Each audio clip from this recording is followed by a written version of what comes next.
मैंने Sony channel को आपण मानक स्वागत। आज आम घर को चिंगुड़ी आसी संडे स्पेशल चिंगुड़ी तरकारी आज हम केमती कौन मु चिंगुड़ी तरकारी करुँची आपण मैंने देखु से प्रोसेस रे कर सफा आमर हो जाइए। एबे आमे तातिर हलदी लुण किसी लेंबू रस देकिना ताको गोळई दबा। हमर एबे तेल एबे गरम हो जाइए। चिंगुड़ी सब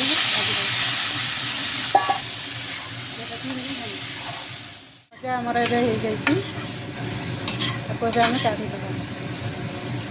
तरकारी पई मु किछि मसाला नेछि एठी अदा पियाज कंचा लंका 3-4टा जीरा बिलाती आ गरम दालचीनी गुजराती आ किछि रसुण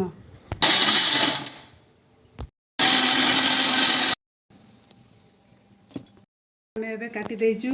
फूलकोबी किछि आलू 2टा आ सारू गोटे पुआ। एबे आमे कड़ाई गरम हो गलानी परिया सब भाजी दबा। कोबी टिके हलदी टिके लुण टिके देके भाजी।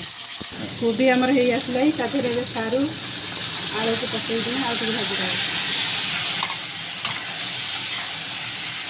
एबे आमर सब हो गलानी परिवा काढ़ी दबा। किछि तेल दे दबा। आमर गरम हो गला तेल एबे आमर गरम हो गलानी। पियाज आ गोटे तेजपत्र दे दबा। एबे पियाज आमर हो गलानी। एबे मसला बाटी रखिया याडे मसला हवा भितर आमे आ गोटे मसला प्रस्तुत करिया। आमे एठी दही किछि नै जाइछे।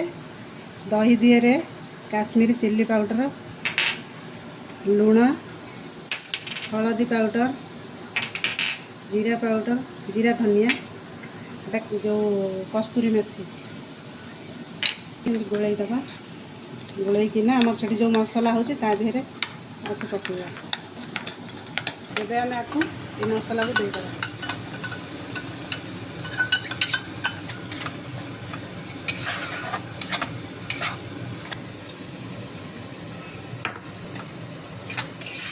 एबे आमर मसला हे आसिलानी तेल छाड़ी आसिलानी आउ टिके अब कसिबा।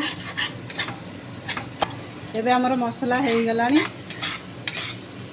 परिवा सब पकई दबा। पकईकी 5 मिनट खंडे आकु कसिबा।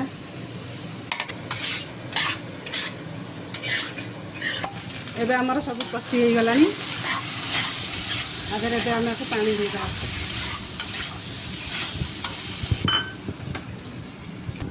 एबे आमर तरकारी टे फुटिलानी।